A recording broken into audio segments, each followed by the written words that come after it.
It's the 21st show. I'm Brian Mackey. As we conclude our coverage of the Illinois State Fair, we're going to take a moment to talk about the state of agriculture in Illinois. Earlier this week, Reginald Hardwick, Illinois Public Media's Director of News and Public Affairs, spoke with Jerry Costello, the Director of the Illinois Department of Agriculture.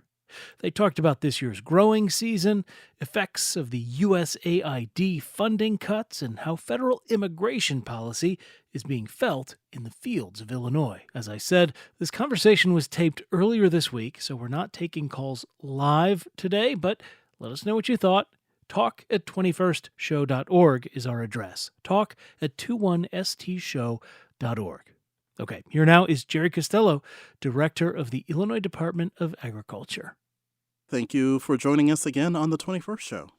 Hey, Reginald, great to be with you. And we're in the middle of the Illinois State Fair here at the fairgrounds, and things are going very well. So just, happy to join you. So let's first start with the growing season. How are the corn and soy crops going this year? Yeah, I would tell you, knock on wood, things are looking pretty good. I think corn is in the area of 69% good to excellent. Soy, like 63% good to excellent. Our pasture condition, 62% good to excellent.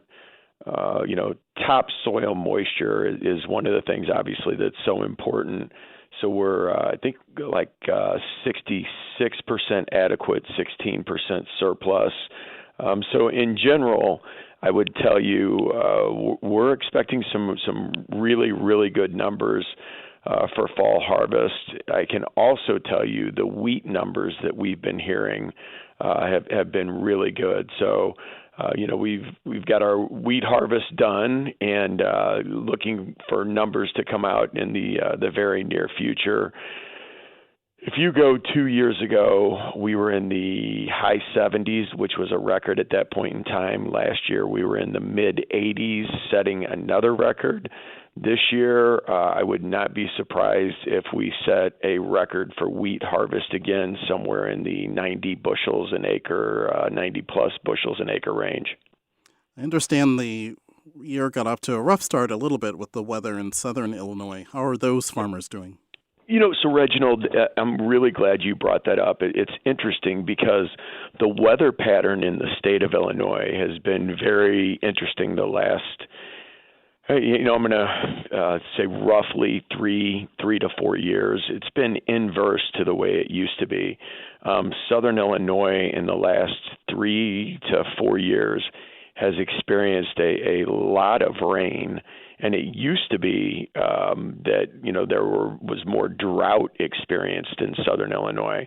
So it's kind of been an inverse weather pattern the last 3 or 4 growing seasons compared to the historical pattern in the state of Illinois.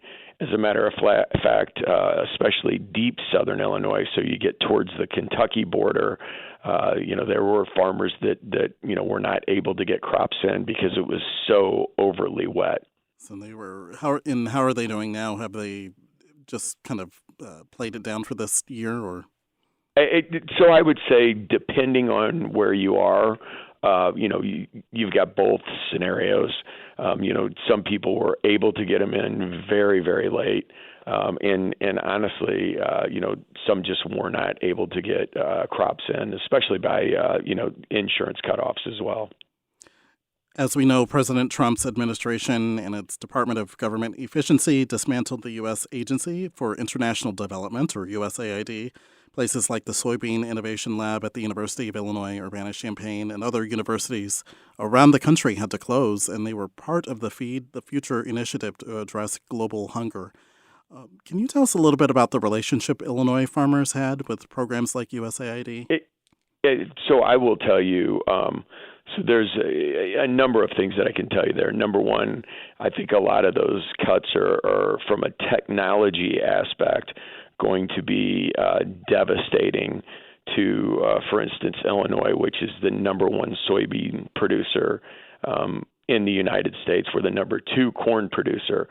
Obviously, we export a ton of soybeans, in corn as well. So, cuts to areas that, are research funding that help with technologies, because a lot of the reasons that we're able to adapt and grow the crops that have record-setting yields are because of a lot of these technologies. I joke with people that I'm 56 years old, and sometimes I have a hard time, resetting my phone. The kids that are coming out of universities nowadays and the research that's being done are so far ahead of some of the older folks that we have in agriculture, to include myself. I've been in this position 5.5 years now. When I came in, the average age of a farmer in the state of Illinois was just over 56. I believe we're at 58 and a half. We need technology, and we're going to have kids who understand these technologies and the work being done by universities in order to stay up with, production at a level that we've seen so far. So I think, number one, I think those cuts will be devastating.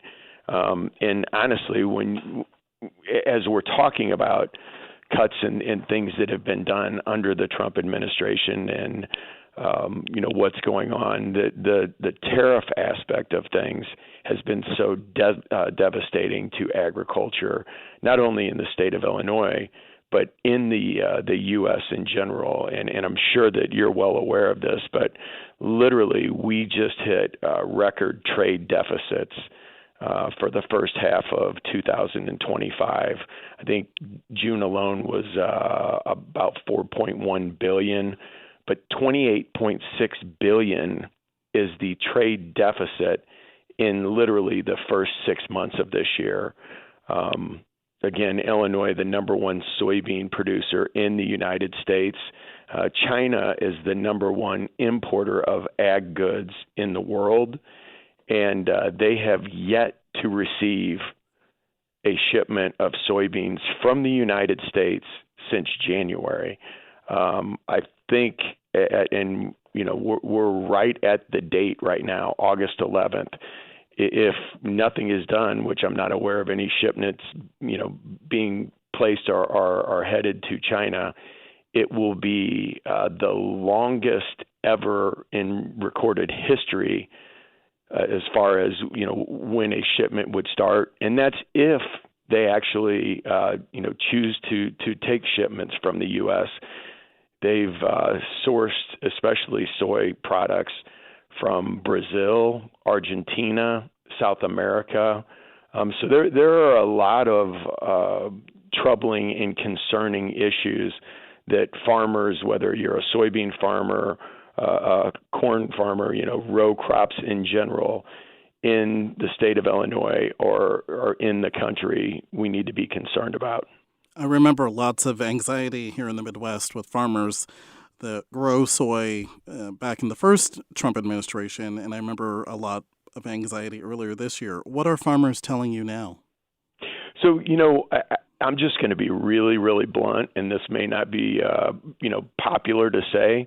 I am amazed right now at the lack of communication, or people that are I guess more or less concerned to speak out and to talk negatively about what's going on. I mean, literally, we're in a position as we sit right now. There's a forecasted $50 billion trade deficit for the U.S. for 2025. And I will tell you, the numbers that I gave you, the $28.6 billion trade deficit for the first 6 months, those are the U.S. Department of Agriculture numbers. So those numbers are coming out of the Trump administration. We are literally, while we're talking from a soybean aspect, we're at a 20-year low, down 12% from what was globally shipped last year. So it's you got to just call it like it is, black and white. To your point, this didn't work in the first Trump administration.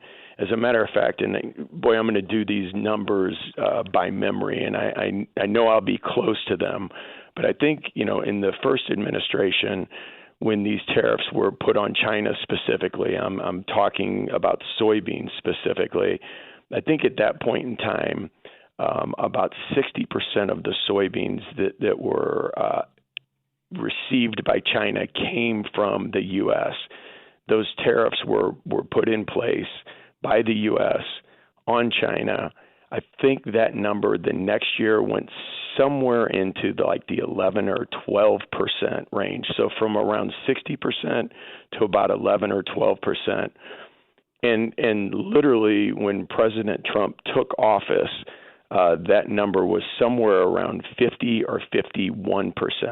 So we had never fully recovered from the numbers as far as exports of soybeans to China from the very first time these tariffs went into place.